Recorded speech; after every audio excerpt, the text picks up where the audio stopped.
后来继续嘛是正大消息，立法院财政委员会国民党籍的调查委员罗明才红压料，讲3月26迄天爱金管会保险局出面邀请到寿险界的头家做伙来食饭，洪质疑观感无好，引发到争议。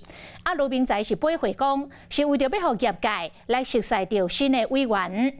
也毋过请食饭，邀请的人独独摆除着民进党的立委，嘛互民进党来批评讲无妥当。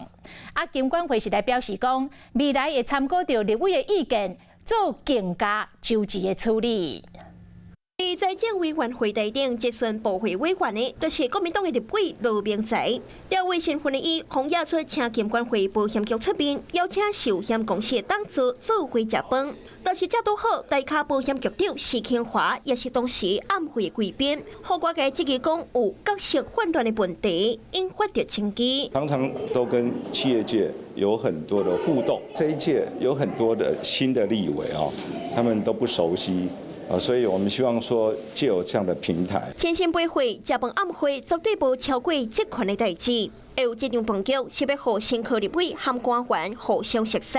那安尼，当间的饭局，共属财委会哪边委员拢互邀请，也有6间寿险公司的董事。不过，民进党的立委说拢不提情。那尤其最近在3月的时候，寿险公司的这个资本市值率才公布。那这个时候敏感的时机，那立法委员实在不应该透过保险局去找这个寿险公司吃饭。有参加，我觉得我们跟就是任何委员会跟就是不管哪个委员会跟哪个部会，就是他所监理或是没有监理的部会之间的互动是有必要的。拜登特定的党派哪力援出火气，也不过这摆食饭代志就也未结束。民进党财委会调委郭国文搁在压料，4月11有一场含金矿的交流餐会。那个桌子大桌最多就是20个人，实在是坐不下那我这一次已经不管民进党也好，或者是说其他不同的党派也好，我们通通都邀请。局长有跟我讲我想我们会参酌各位委员的意见，